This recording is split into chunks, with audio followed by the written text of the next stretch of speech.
believers' dressing and appearance.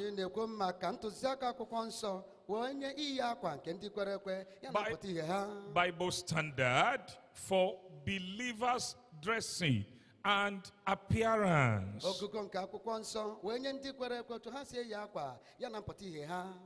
This teaching is one of the most important teachings of the scripture. And every child of God ought to take the teaching with seriousness because of the time that we are. We're in the last days. Many things are happening here and there. A lot of confusions here and there. And that's why we're looking at the word of the Lord to know the standard of the Bible for dressing and appearance.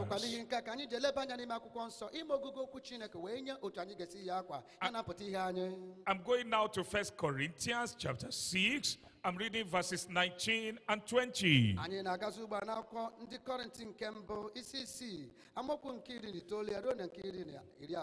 1 Corinthians chapter 6, verses 19 and 20. What? Know ye not that your body is the temple of the Holy Ghost, which is in you, which ye have of God, and ye are not your own, for ye are bought with a price. Therefore, glorify God in your body and in your spirit, which are God's. Onye bi n'ime unu onye unu nwere site na Chineke ọ bụkwa unu nwe onwe unu n'ihi nke a were nọ ewerewo n'ahịa gbata unu nyenu Chineke otito na arụ unu. As we begin this teaching this morning, I want you to focus your attention on verse 20 in your Bible. And I'm going to read it very carefully. I believe the Holy Spirit has a message for you and me in that verse.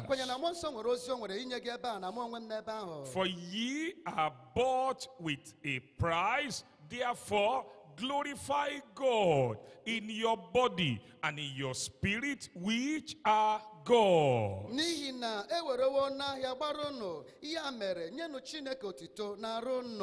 As you look there again, the word of the Lord tells us that as born again Christians, we completely belong to God. I and you are born again and born again, we completely belong to God.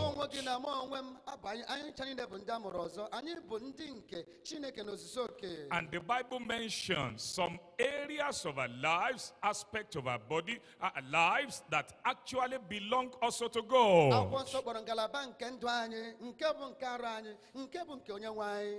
It tells us that our body and our spirit, they belong to God. Your body belongs to God. My body belongs to God. And the Bible says we should glorify God in our body. You know, there are many people that claim to be born again, but they don't glorify God in their body. They say God is only concerned with your spirit and soul. God is not concerned with our body.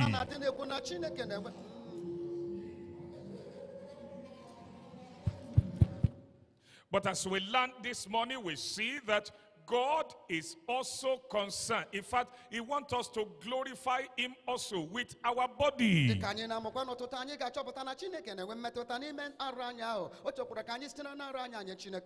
Our body is important in the sight of the Lord. And so the Bible tells us that we should present our bodies to the Lord a living sacrifice.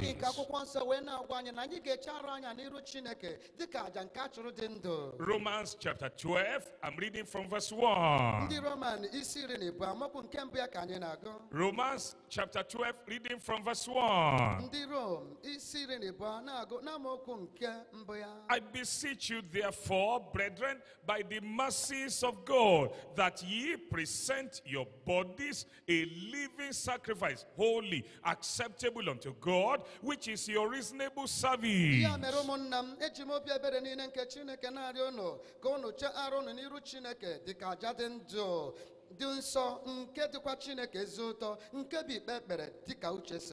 The word reasonable means that's what you ought to do.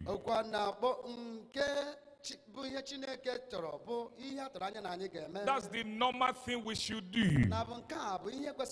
That we should present our bodies also to God, as we have presented our spirit, as we have presented our soul, a living sacrifice, holy and acceptable unto God. They dress as believers. They pretend to be believers. Oh yes, no earring, no chains, no bangle. They dress sanctimoniously. Holy, holy brother. But they are secret sinners. They are fornicators in the secret. They are adulterers in the secret. They are liars in the secret. They quarrel, they fight in the open. They keep malice and they have hatred in their heart. We call them, Bible call them religious sinners. If you are one of them, if you are one of them, there is opportunity for you to turn back to Jesus this morning and to genuinely repent. Let me take you through some passages of the scriptures. In Genesis chapter 3, you need to be very fast as you open your Bible. And by the grace of God, as you look at all these passages, you are going to understand what Bible talks about concerning religious sinners. People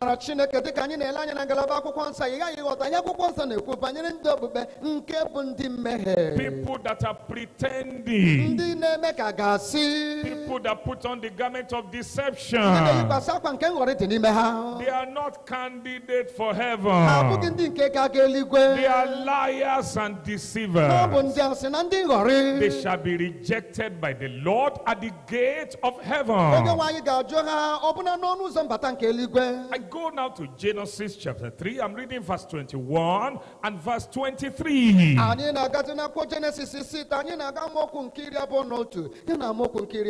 at verse 21. Unto Adam also and to his wife the Lord God made coat of skins and clothed them. Jehovah Chineke were akpụkpọ anụ mere Adam mekwara nwunye ya uwe wee yibe ha. The Lord clothed them. Onye nwa yibere ha kwa. I want you to look at that very carefully. Ka anyị lee anya na nke ọma. The Lord himself put clothes upon Adam and upon Eve. Ọ bụ Chineke na onwe ya ji aka ya wee yikwasị Adam ya na Eve bụ nwunye ya kwa. But did it cancel their sin? Did it wash them clean? Did it make them holy? Did it cancel their sin? No. The clothes they wore didn't cancel their sin. As you can see in verse 23, he still sent them out of the Garden of Eden because of their sin. He sent them out of the garden. But he put clothes on them. Look at verse 23. Therefore the Lord God sent him forth from the Garden of Eden to till the ground from whence it was taken.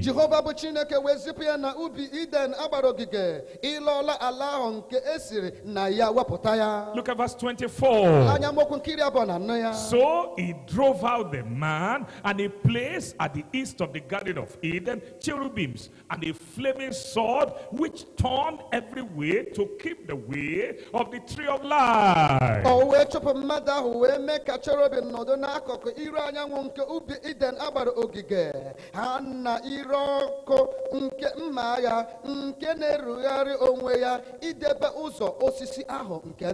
As he drove them out of the garden, they were still with their sins. They were still with their sins. Yet he put clothes on them. That clothes you put on to cover your sin cannot cover you on the last day. It will expose you, because that sin will find you out. And by the time it finds you out, it may be too late. That secret sin, that secret sin, that secret sin, that secret sin will find you out on that day. I'm taking you to Genesis chapter 27. I'm going to look at verse 15.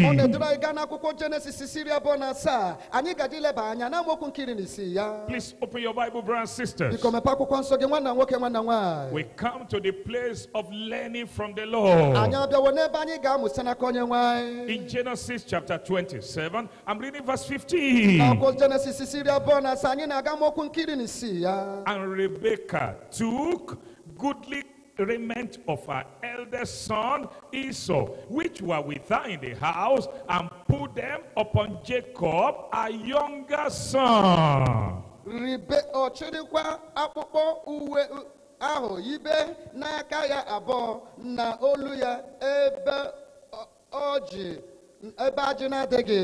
I want you to go back there. Read it again in Igbo language.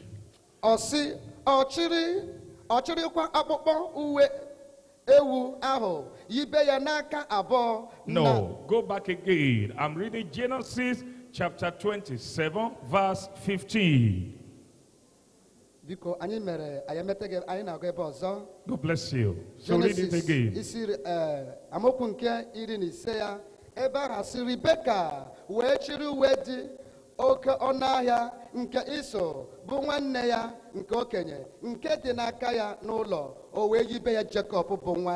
that not the garment of deception?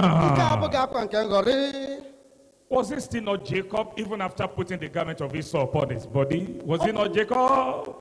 He put the garment of deception upon his son to deceive Isaac their father. You can deceive 1 million Isaac in this world, but you cannot deceive the God of heaven.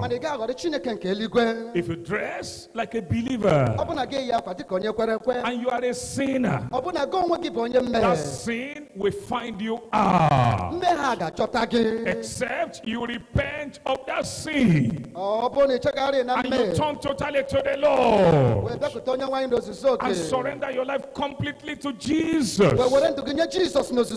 That sin will find you out. As you look at the word of the Lord, the Lord Jesus spoke about the Pharisees in his time. And I want to show you in the scripture scripture. In Matthew chapter 23, I'm reading verse 27. Please open your Bible, brothers and sisters. Matthew chapter 23, verse 27.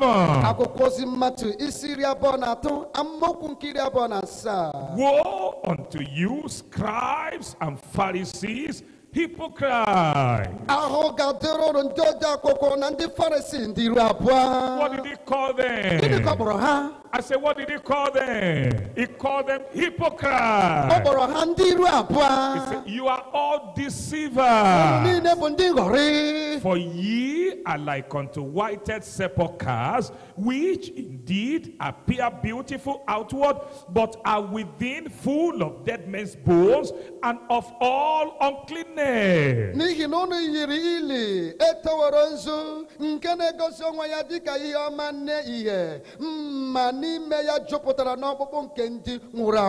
see what the Lord Jesus told them? He said, you appear, you look like a whited sepulchre. He said, outwardly you look very good, but inside of you, that's where the problem is. That's where the problem is. And that's where you have to deal with this morning. That's where you have to deal with this morning. He said, but inside of you, you are full of dead men's bones. There is no life in you. There is no Christ life in you. If you are here this morning, and this is the life you are living, the Lord is calling you to repent and turn completely to Him. I'm taking you to Psalm 73. I'm reading verse C. Psalm 73. I'm reading verse C. Please open your Bible very quickly. Psalm 73. I'm reading verse C. It said, therefore pride compasseth them about as a chain, violence covereth them as a garment. He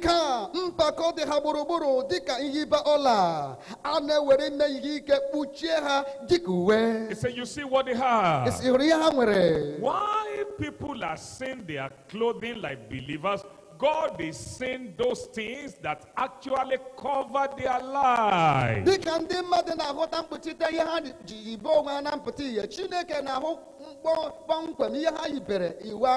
All those things that cover their lives, God is saying everyone. I'm going to Psalm 109. I'm going to start from verse 18. If you look at this verse 18 very carefully, you need to use it to ask yourself questions. Psalm 109 verse 18. As he clothed himself with cursing, like as with his garment, so let it come into his bowels like water, and like oil into his bones.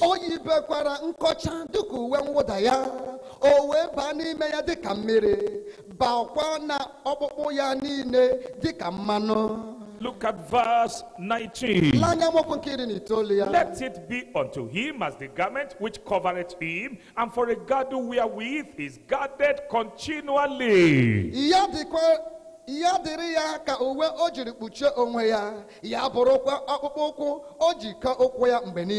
What do you learn from that passage? There are people that clothe themselves with cursing because they are children, because they are houses, because they are housemaids, because they are servants. They clothe themselves with cursing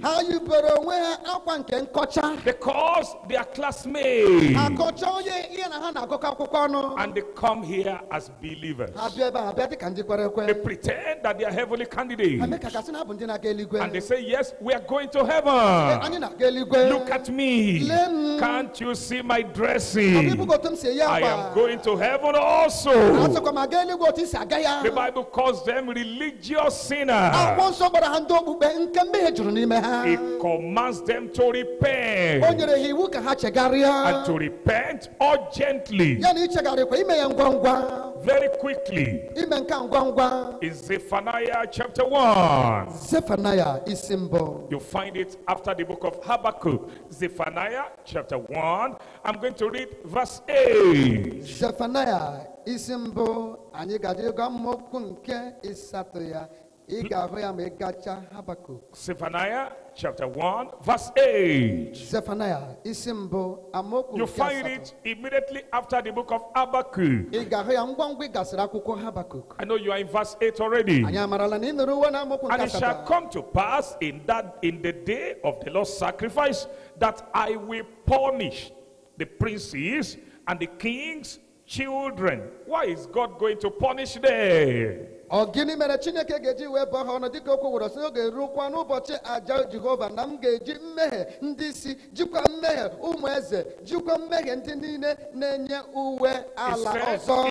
punish the princes and the king's children. And all such as are clothed with strange apparel. God condemned the attire of religious sinners. Those whose hearts are filled with unbelief. Those whose hearts have defilement. Those whose hearts are filled with fornication. They commit the fornication secretly and they commit openly. They commit it by the things they hear and by the things they watch. They even commit fornication with themselves. Adultery. Those who fall into the sin of the lust of the flesh.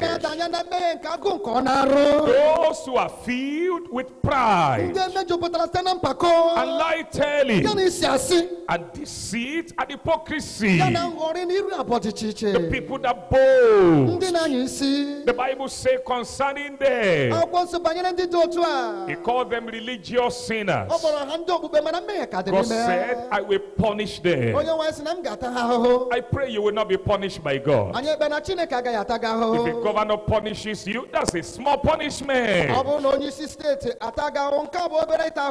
When God punishes a man, it is more than discipline.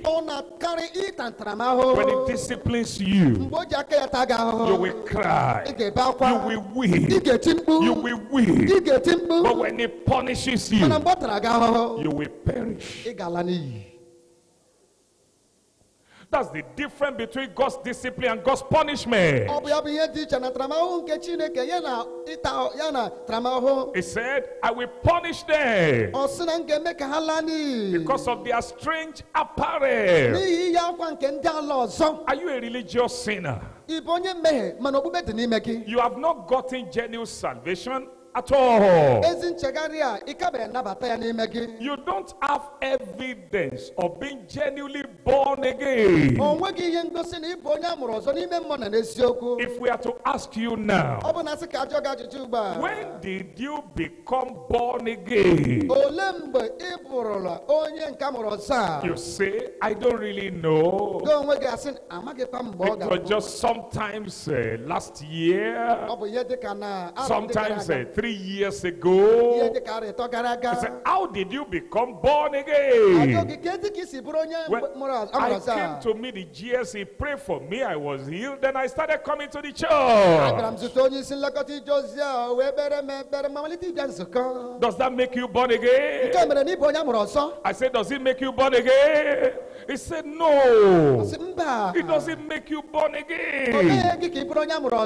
You must have contact with Jesus Christ and accept him as your Lord and Savior. Completely repent of your sin and begin to serve the Lord in truth and in spirit. Then you become born again. I pray for you this morning that as we finish this study, if you are a religious sinner, it doesn't matter how long you have been coming to the church. You might even mistakenly, you might have become a worker. And you are a worker. You have this zeal. You can sing. You can pray. You can even stand as an usher, but you have no name in the book of life.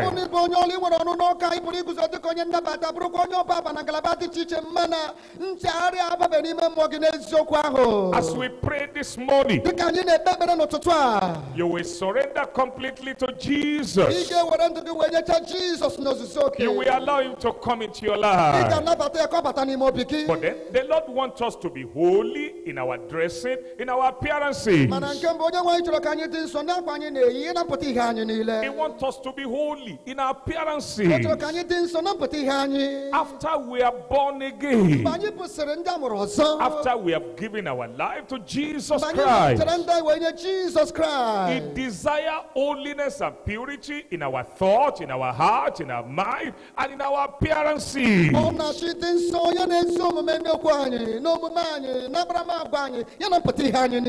That takes me now to point number 2. The commanded apparel of redeemed saints.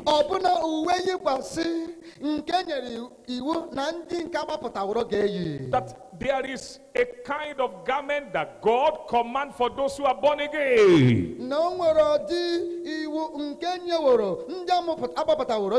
Once you are a genuine believer, you've given your life to Jesus. There is a kind of garment that God commands for the believer.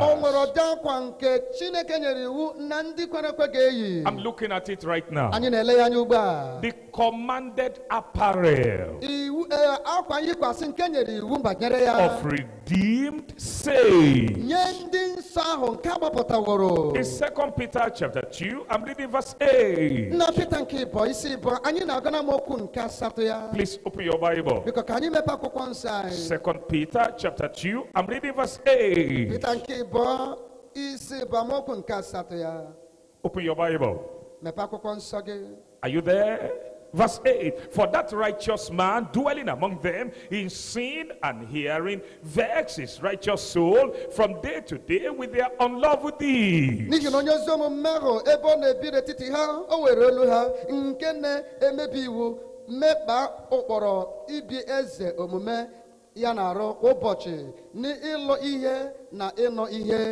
No child of God will be comfortable with the world. You cannot be comfortable, just relax in the midst of sinners or their ungodly practices. If you are a heavenly candidate, your job is to cry against evil by preaching the true gospel to those who have not repented. That gospel that will pull them out of sin. That gospel that will pull them out of darkness. That's the gospel we are to preach if we are genuinely born again. No believer will be comfortable in the midst of Jezebel dressers. And those who dresses like, backsliding Solomon. No believer will be comfortable dressing like that. A serious-minded believer will not be comfortable, will not accept in his heart the ungodly way of the people that are not born again.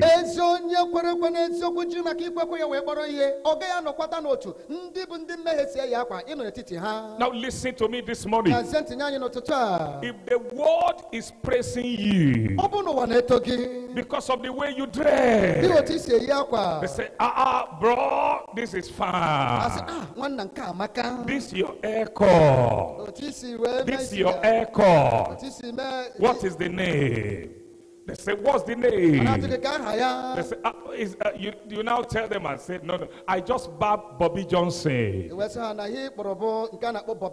And they say, yeah, that Bobby Johnson is very fine. It fits you very well. They say, look at how you scrape this side completely and you left the middle one just like that. And you look like the other one. You know the one I'm talking about. The male fowl, You understand? You know the one on top of the male fowl. I'm talking of the hen. You leave that one there. And that one is there on top of your head. And you say you are born again. You carry Bible in your hand. And you are there outside shouting hallelujah, even speaking in tongue. An unbeliever says, shake my hand. You are just very fine. You are very fine.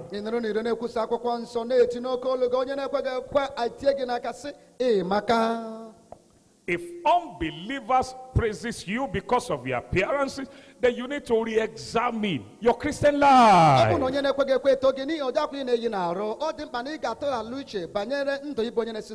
Something is lost if they do not see the glory of God in your life anymore, but they now see the glory of dressing, the glory of makeup, and the glory of a perfume that is smelling everywhere. If that is what they see in your life, something is lost.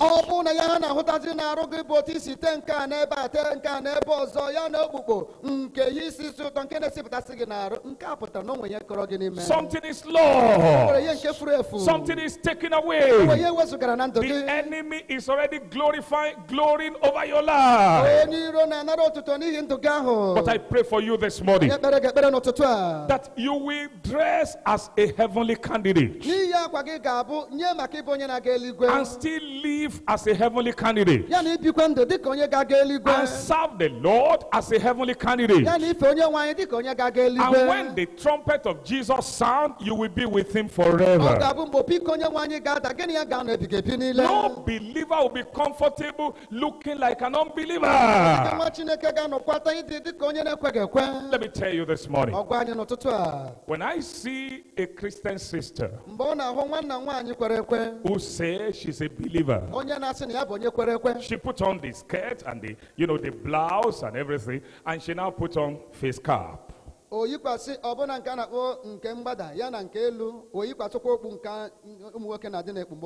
She put on face cap. I'm sorry for some of her brothers here, like a police officer. And then, she now put on the face cap and come out and telling everybody, praise the Lord, I'm born again. Something is wrong with that Christianity. There is a question mark on that Christianity. Think about it. How do you put on face cap and stand before your husband? You look at your husband face eyeball to eyeball with face cap there.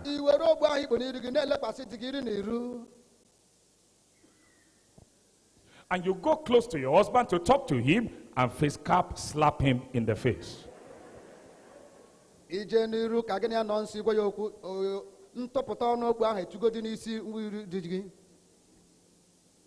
When you see this kind of believers, something is seriously wrong with their Christianity. And if really we are able to see Jesus, our dressing and appearances must glorify God. We should not allow footballers to tell us how to dress.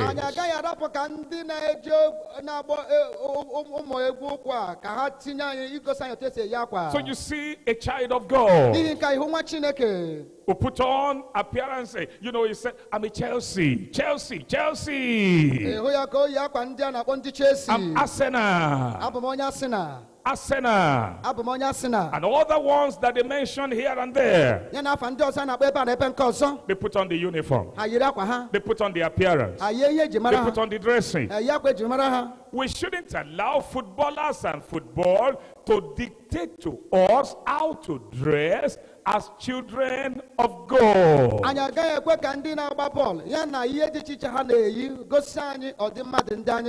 Neither should we allow worldly musicians, to tell us or to dictate to us how to appear as children of God. Film actors, comedians, and DJs, they should not be the people that will give us the model of how to dress as children of God.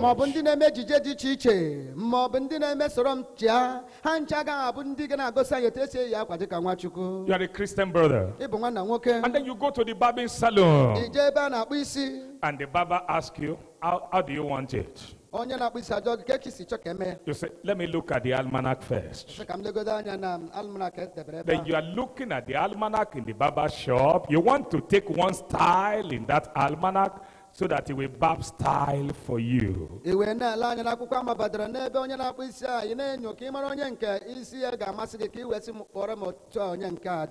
know, you say, you know what I want? You say, just scrape everything and leave a small one here. That is Bobo style. I need Bobo style. Bobo, I need Bobo. I want to look like Bobo. You did not look like Bobo. The people that dress like that, they are idol worshippers. Those who worship Amadioha, they are the people that scrape everything and leave that small one in the middle.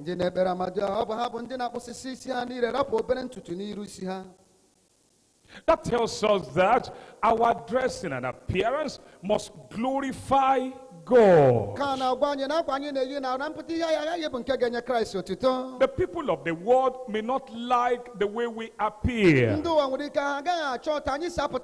doesn't matter. If Jesus likes it, that's all right. If the Bible likes it, that's all right. The people of the world may reject the way we appear. But if God likes it, that's all right. I pray for us this morning that we shall rise up and do the will of God, and we shall walk in the path that will please Him, and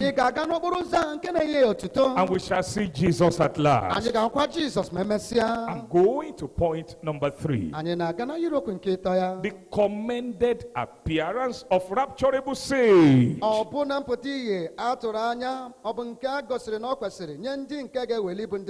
The second point is commanded, but this one is commended. He commended it. He said, this is what I want. This is the one that is good. This is the one that we should do. In 1 Timothy chapter 2, I'm reading verses 9 and 10.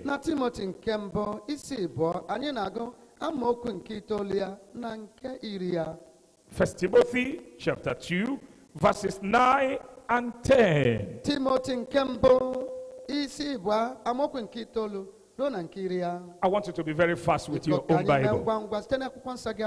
In like manner also that women adorn themselves in modest apparel, with shamefacedness and sobriety, not with braided hair or gold or pearls or costly array, but which becometh women, professing godliness with good works. Were ihe ịchọ mma kwesịrị ekwesị chọọ onwe ha mma ya na nsọpụrụ na uche zuru oke, ọ bụghị isi akpara akpa na ọlaedo maọbụ pearl maọbụ uwe dị oke ọnụahịa, kama nke kwesịrị ndị inyom na-ekwupụta egwu Chineke ka ha sitere n'ezi ọlụ chọọ onwe ha mma. I'm going also to 1 Peter chapter 3. Anyị na-agakwa na Peter nke mbụ isi ịtọ ya. And I'm reading from verse 3. 1 Peter chapter 3, reading from verse 3. Whose adorning, let it not be that outward adorning of plaiting the hair, or of wearing of gold, of putting on of apparel, but let it be the hidden man of the heart, in that which is not corruptible, even the ornament of a meek and quiet spirit, which is in the sight of God of great price. Ndị chọmma ha ka ọ ghara ịbụ ịchọmma nke arụ nke bụ ịkpa isi na iyikwasa ihe ọlaedo maọbụ iyikwasị ọtụtụ uwe, kama ka ọ bụrụ mmadụ zuru ezo nke mkpụrụ obi na uwe a na-apụghị imebi emebi, nke bụ mmụọ dị nwayọọ dịkwa udo nke dị oke ọnụahịa n'anya Chineke. In Romans chapter 2, I'm reading verse 28 and verse 29. Ndị Rom isi bụ anyị na-aga mokwu nke 28 na 29. Romans chapter 2. Ndị Rom verses 28 and 29. For he is not a Jew, which is one outwardly, neither is that circumcision, which is outward in the flesh, but he is a Jew, which is one inwardly, and circumcision is that of the heart, in the spirit, and not in the letter, whose praise is not of men, but of God. Please go forward to Romans chapter 12.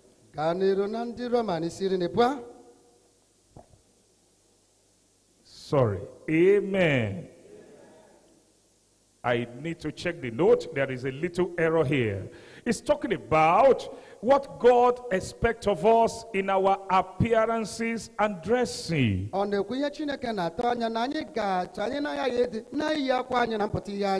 you look at those previous passages of the Bible that I read, the word of the Lord asks us to be moderate in our appearances. That's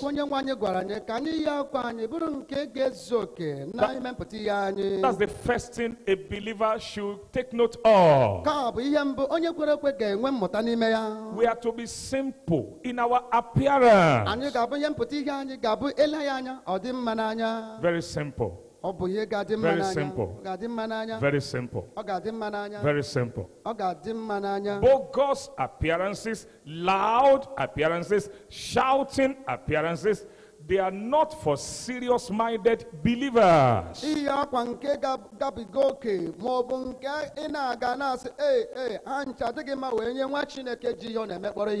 Let me tell you now.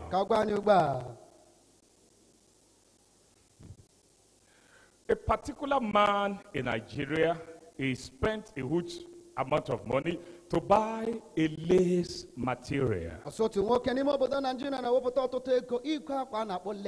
This lace material was imported from Europe. I don't think it still exists now. It's called Copion lace.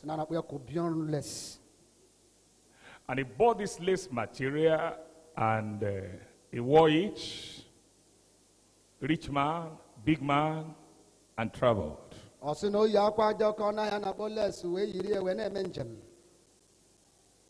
And as he got to the country where he was going, the very first place he got there, you know, he was really in his big man clothes and rich, and he entered the house and discovered that Kupion lace was just a curtain.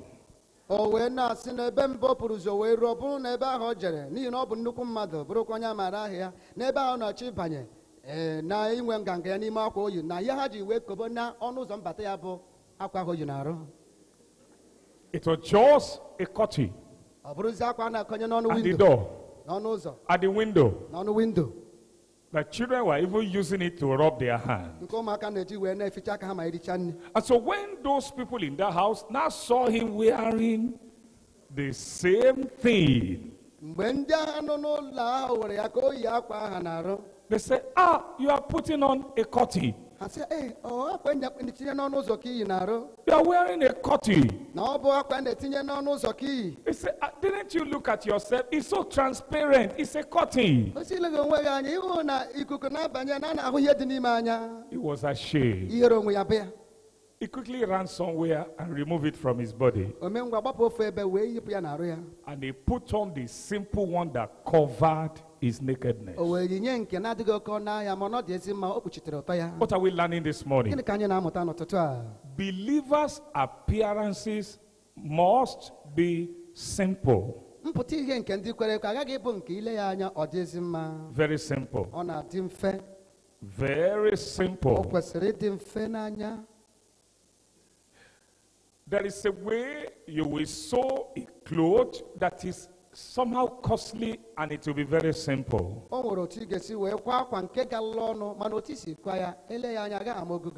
And there is a way you will sew a cheap material and it will not be simple anymore.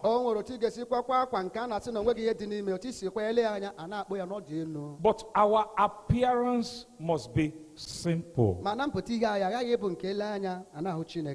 As a child of God. Number two, our appearance must be